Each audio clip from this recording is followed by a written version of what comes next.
O livro Um Defeito de Cor conta a história de uma mulher negra chamada Querinde e de como a sua vida se transformou quando ela saiu da África e foi comprada no Brasil como escrava. Um trecho que demonstra um pouco da vivência da Querinde como escrava no Brasil é esse daqui. Na minha primeira manhã na senzala grande, antes de o sol nascer, o Eufrásio e seus homens já estavam berrando que éramos um bando de preguiçosos. Algumas pretas tinham se levantado primeiro, e a comida já estava servida no descampado logo à saída. E não passava de um mingau ralo de farinha e água, onde boiavam alguns pedaços de toicinho. Eu me lembrei da comida da casa grande, da qual sentiria falta, mas não fiquei triste por estar ali, sentindo mais à vontade. Essa parte demonstra a parte que a Querinde ficou ela morou, quando ela foi comprada como escrava, ela morou primeiramente na casa grande. Por alguns conflitos, ela acabou parando na senzala grande. Aí ela demonstra que, em relação à comida, à alimentação, era diferente. Só que ela não se sentia mal, porque na senzala grande realmente tinha mais negros do que na casa.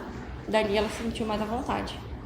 Além de falar de como era a escravidão e de como os escravos viviam na senzala, um ponto importante que nós achamos no livro é o afroempreendedorismo. Um trecho que dá para vocês terem um pouco de noção, que é bem emocionante, bem importante esse trecho, é esse daqui, ó. Foi então que avistei o José da Costa, saindo de um escritório do Terreiro de Jesus, e me lembrei dos ingleses e dos cookies que eu tinha aprendido a fazer na casa deles, com a receita estrangeira que a Mrs. Glegg disse estar na família dela havia muitas gerações. Os cookies eram gostosos, fáceis de fazer, e eu não estaria tirando a freguesia de ninguém, já que ninguém vendia cookies pelas ruas. Nesse trecho tem duas fases importantes da vida da Querinde. A primeira delas,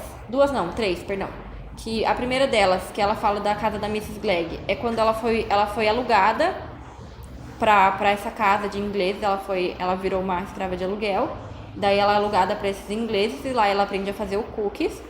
A segunda parte é que ela volta para casa dela normalmente e lá ela tem um conflito com a sinhá dela e a sinhá dela propõe o seguinte, que ela vire uma escrava de ganho. Ela tem que ir para as ruas, tem que vender alguma coisa e tem que trazer um valor X para casa, senão ela não dorme lá dentro. E o primeiro pensamento dela foi esses cookies. Foi algo diferente que não vendia na região e que ela achava que ia dar certo e realmente deu muito certo a venda dos cookies. Além disso, o livro traz muito forte a maternidade, a relação que ela tinha com a avó dela, traz sobre a miscigenação no Brasil, de como naquela época já era muito miscigenado, já tinha povos de todo lugar do mundo, sobre religião, diferentes religiões, sobre cultura. É um livro de 945 páginas, um romance. É um livro longo, sim, mas é um livro que te prende, um livro que te emociona. Você nem percebe a leitura dele. Ele foi escrito pela autora Ana Maria Gonçalves, uma mineira de 48 anos, que tem 48 anos hoje. Foi escrito em 2016 e logo em 2017 o livro já ganhou o prêmio de melhor romance pela Casa de Las Américas.